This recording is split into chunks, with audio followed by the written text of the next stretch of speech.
요즘 날씨가 좀 쌀쌀해지긴 했지만 그 덕에 나무의 잎들이 단풍이 아주 예쁘게 들어 있습니다. 어, 예쁜 단풍을 보면 나들이를 즐기고 싶은 마음이 일어나는 분들이 많을 줄 압니다. 어제도 경복궁과 서촌 일대에 굉장히 많은 사람들이 모였습니다. 뉴스에서는 정치적, 사회적으로 사람들을 힘들게 하거나 불만을 갖도록 하는 보도들이 매일 방송됩니다. 그럼에도 나들이를 나오는 사람들을 보면 우리의 삶이 비루할지언정 하나님께서는 삶의 의미와 기쁨을 주시고 생기를 불어넣어 주신다는 생각이 듭니다. 삶이 여러분을 위협하거나 지치게 하더라도 때때로 하늘을 보면서 하나님께서 베푸시는 선물을 잘 누리시기를 바랍니다. 오늘 읽은 누가복음의 본문은 남을 심판하지 말라. 남의 티를 보기보다 자신 안에 있는 들보를 보라. 열매를 보면 그 나무를 안다. 선한 것이 마음에 있는 사람은 선을, 악한 것이 마음에 있는 사람은 악을 드러낸다 하는 예수님의 가르침입니다. 산상수훈이라고 알려진 이 가르침은 산상수훈의 일부로 알려져 있는 가르침이죠. 오늘 본문 마지막 구절에서 예수님께서는 마음에 가득 찬 것을 입으로 말하는 법이다 하고 말씀하고 계십니다. 저는 오늘 본문을 묵상하다가 내 마음에 가득 찬 것이 무엇일까를 살펴보았습니다. 그러다가 제가 하고 있는 삶의 행동 방식들을 떠올렸습니다. 저는 순발력이 무척 떨어지는 사람입니다. 사람들이 즉흥적으로 질문을 하면 그 질문을 미리 생각해 두거나 염두에 뒀던 질문이 아니면 중언부언하는 경우가 많습니다. 특히 제가 어려워하는 것 중에 하나가 자기소개를 하거나 장기자랑을 하는 시간입니다. 대학 시절에 자기소개하면서 장기자랑을 요청하는 경우가 종종 있었는데요. 그 시간은 저에게 무척 곤욕스러운 시간이었습니다. 특히 공동체 놀이를 하거나 게임을 하는 시간들은 더욱 그러했습니다. 저의 행동은 무척 부자연스럽고 요즘 말로 이불킥한다고 하죠.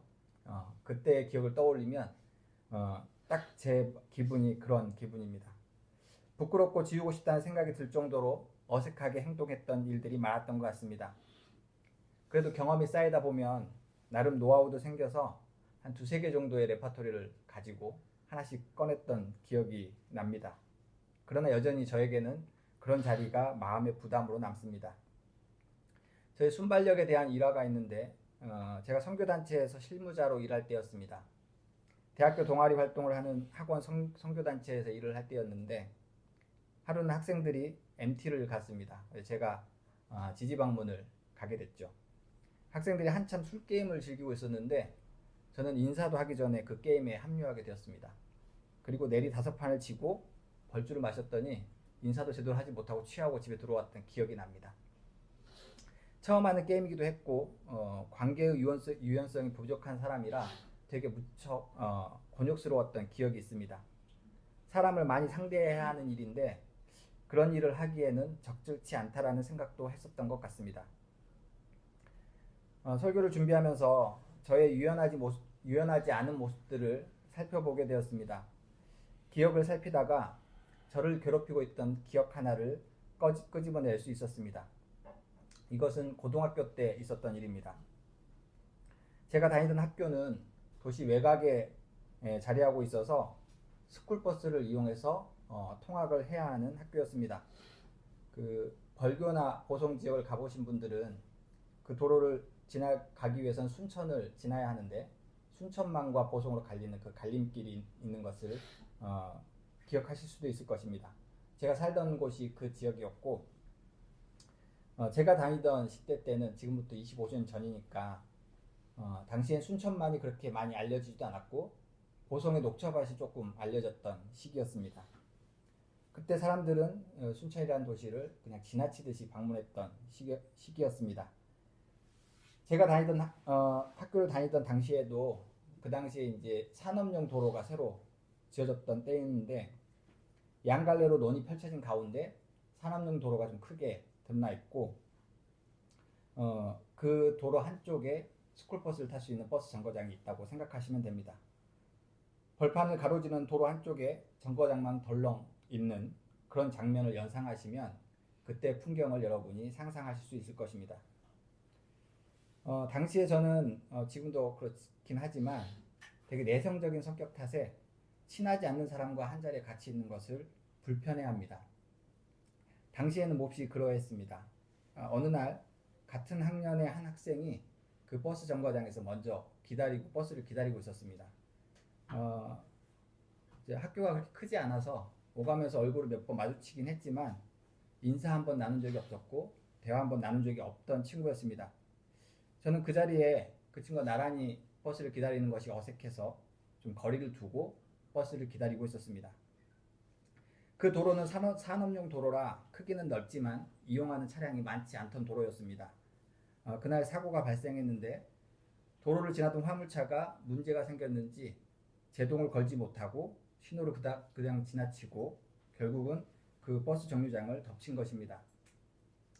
그런데 그 차가 덮친 위치가 하필 그 친구가 서 있던 위치였습니다. 새로 지어진 도로라 펜스도 쳐져 있지 않았고 학생은 그대로 차에 치일 수밖에 없었습니다. 그렇게 논바닥에 떨어져야 했고 그 달리던 차는 정류장 턱에 부딪히며 이렇게 한번 뒤집힌 거죠. 뒤집혀서 그 차가 그 떨어져 있는 학생 위를 덮치게 된 것입니다. 학생은 차에 눌려진 상태였고 차는 넘어져서 더 이상 달릴 수 없는 상황이었습니다. 저는 그 장면을 바로 앞에서 목격한 사람인데 그 장면을 목격하면서 저는 몸이 얼어서 아무것도 하지 못했던 기억이 납니다. 차에서 운전자가 내려서 차를 들어서 학생을 빼내려고 했지만 화물 트럭은 성인 한 명이 들어올리기에는 턱없이 무거웠습니다. 애가 탔던 운전자는 도와달라고 외쳤고 저는 그제서야 그 차에 달려가서 함께 도왔던 기억이 납니다. 저는 그날의 기억을 들추며 그날 내가 어떻게 학교에 가게 됐는지를 떠올려 보았지만 도무지 떠오르지 않았습니다. 추측하면 스쿨버스가 와서 타고 갔을 거라 여겨지지만 그때 나는 그 버스를 어떤 심정으로 탔는지가 도무지 그려지지가 않았습니다. 저는 그러면서 저에게 이런 질문을 던졌습니다. 나는 왜 그 상황에서 적극적으로 돕지 않고 수동적으로 움직였을까? 왜 나는 그 순간 유연하게 행동하지 못했을까 하는 질문을 던져보았습니다. 이 질문은 자책을 하고자 던진 질문은 아닙니다. 내 안에는 무엇이 있기에 그날 어떤 행동도 하지 못했는가에 대한 성찰을 위한 질문이었습니다. 묵상을 하며 저는 더 오래된 기억을 들춰내 보았습니다. 이 이야기는 저희 어머니로부터 들은 이야기입니다. 제가 지금은 굉장히 왜소한 체격이지만 태어났을 때는 무척 토실토실했다고 합니다. 어릴 적 사진을 보면 내가 그때 그랬나 보다 하는 생각이 드는데 아마 제 생에 가장 건강할 때가 아니었나 싶습니다. 어머니는 저를 낳고 척추협착증에 걸려서 몇 달간 병원 신세를 져야 했습니다. 그동안 저는 시댁에 맡겨져 지냈고 어머니가 퇴원하고 집에 왔을 때 어머니는 저의 모습을 보고 땅이 꺼진 듯한 슬픔을 느꼈다고 합니다. 엄마가 없는 사이 잘 먹고 보살핌을 받아야 할 아이가 그렇지 못했던 것입니다. 어머니 표현으로는 아프리카의 기아의 모습처럼 제가 누워 있었다고 했습니다. 그 모습을 보고 그 자리에 주저앉아 하염없이 울어야 했다고 했습니다. 엄마가 우는 동안 아이는 엄마를 바라보며 눈만 꿈벅거렸다고 합니다. 저는 제 상처의 기억을 들추며 자신을 돌아볼 때 이 장면을 떠올리곤 합니다. 마루와 마당이 있는 기역자 모양의 80년대 슬레이트 지붕을 하고 있는 그런 집을 그리고 마루에 누워있는 보자기에 쌓여있는 아이와 그 앞마당에 주저앉아 있는 여인의 모습을 떠올립니다. 그 자리에 있는 아이에 저의 영혼을 놓고 그 아이가 그 당시에 느꼈을 감정이 어떠했을지, 그 아이는 그 순간 어떻게 견뎌야 했는지를 묵상합니다. 그 아이가 느낀 감정이 슬픔일지, 분노일지, 미움일지, 두려움일지에 대한 감정들을 들춰봅니다. 그 순간 그 어떤 감정도 드러내지 못했던 그 아이의 처지 또한 살펴보게 됩니다. 그리고 나는 어쩌면 그날 이후로 조금도 성장하지 못한 것은 아닐까 하는 생각을 해보게 됩니다. 제가 영적 동반을 할 때 동반자의 과거의 기억을 떠올리고 그때의 감정을 살피라고 요청하곤 합니다. 그리고 그곳에 하느님은 어떠한 모습으로 함께 계셨는지를 떠올려 보라고 합니다. 이것은 자신의 상처와 하느님과의 관계를 통해 하느님께서 나에게 어떤 존재인지를 발견하도록 유도하는 것입니다. 같은 방법으로 저 또한 그 기억을 떠올리며 그 자리에 하느님은 어떻게 나와 함께 계셨을까를 묵상합니다. 이 이야기는 물론 어머니를 통해서 들은 이야기이기 때문에 제가 가지고 있는 기억은 없고 상상력을 동원해서 연출을 한 장면이라 할 수 있습니다. 강보에 쌓인 아이와 아이를 상상하며 그때 하나님은 어떻게 그 아이와 함께 계셨는지를 떠올려 봅니다. 이 묵상에서 저는 사실 하느님이 잘 느껴지지 않습니다. 여러 차례 이 주제를 두고 기도를 했지만 하느님께서는 어떤 마음으로 그곳에 계셨는지, 그리고 그 경험 속에서 하느님은 나에게 어떠한 삶을 기대하셨을지를 수차례 기도하며 묻지만 잘 느껴지지 않습니다. 아득하고 희미하게 느껴지는 부분은 있지만 여전히 그날 하느님께서 어떤 심정으로 나와 함께 계셨을까 하는 생각은 내 마음에 선명하게 남지 않습니다. 바로 제 안에 들어있는 들보에 가려져서 하나님을 발견하지 못하는 것입니다. 저에겐 아주 오래된 옛 기억이지만 저는 지금도 그 기억을 가지고 살아갑니다. 시간이 지나 나이를 먹고 그 사이 이러저러한 일들을 경험하였습니다. 저는 종종 내가 사교적이고 보다 유연한 사람이었더라면 좀 더 많은 일들을 감당할 수 있지 않았을까 생각하곤 합니다. 타인의 감정과 상황에 대해 예민하지 못하고 무디게 지나치는 자신을 보며 한심하게 여겨질 때도 있습니다. 어찌 보면 이런 부족한 사람이 지금까지 이렇게 살아있다는 것이 신기하게 여겨질 정도입니다. 그렇게 생각하면 하느님께서는 이 부족한 사람을 여기저기에 나름 요긴하게 사용하고 계신다는 생각 또한 듭니다. 가진 능력에 비해 많은 일들을 해왔다는 생각이 들기 때문입니다. 저는 여전히 내 안에 자라지 못한 아기의 모습으로 여전히 살아가고 있는데도 말입니다. 지난 한 주 동안 저는 7시 40분이 되면 알람을 맞춰두고 김난영 집사님을 떠올리며 기도를 드렸습니다. 공교롭게도 장례식과 여러 기도 모임들이 있어서 매 순간 성실히 기도를 드릴 수는 없었지만 그 시간이 되면 잠시 짬을 내서 김난영 집사님을 떠올렸습니다. 다행히 하루는 시간이 있어서 잠시 초를 켜두고 집에서 고요히 기도를 드렸습니다. 집사님의 상황을 떠올리고 그 집사님의 마음을 헤아려 보려고 하였습니다. 수술대에 오른 모습과 그 안에 발생할 수 있는 감정들을 살폈습니다. 그 감정이라는 것이 몇 개의 단어로 설명하기에는 너무나 복잡할 것입니다. 슬픔도 있을 것이고 원망과 분노, 후회 등 여러 감정들이 휩싸였을 것입니다. 그 감정들을 살피다가 저는 어떤 두려운 감정을 마주하게 되었습니다. 집사님 또한 어느 부분에서는 어린아이의 모습으로 살아가고 있는 것은 아닐까 하는 생각이 들었습니다. 그리고 그 속에 두려워하는 아이의 마음이 느껴졌습니다. 누군가 강한 힘으로 자신을 붙들어 주기를 간절히 바라는 아이의 모습이 그려졌습니다. 오늘 본문에서 예수님은 선한 사람은 선한 것을 내고 악한 사람은 악한 것을 낸다고 가르치십니다. 저는 선과 악을 가를 때 무엇이 선이고 무엇이 악인지를 어떻게 판단할 수 있는지 질문을 던지곤 합니다. 선한 행위도 의도치 않게 악하게 작용될 때가 있고 악한 행위 또한 온전히 악한 마음으로만 이루어졌다 할 수 없습니다. 선과 악은 언제나 우리 안에서 혼재되어 나타나기 때문입니다. 인간은 어쩌면 선과 악을 가르거나 판단할 수 없다고 고백하는 것이 진실한지도 모르겠습니다. 우리 마음에 가득 찬 것, 그것은 선도 악도 아닌 우리가 받은 상처와 그로 인해 생겨난 두려움, 그렇게 굳혀진 자아라 할 수 있습니다.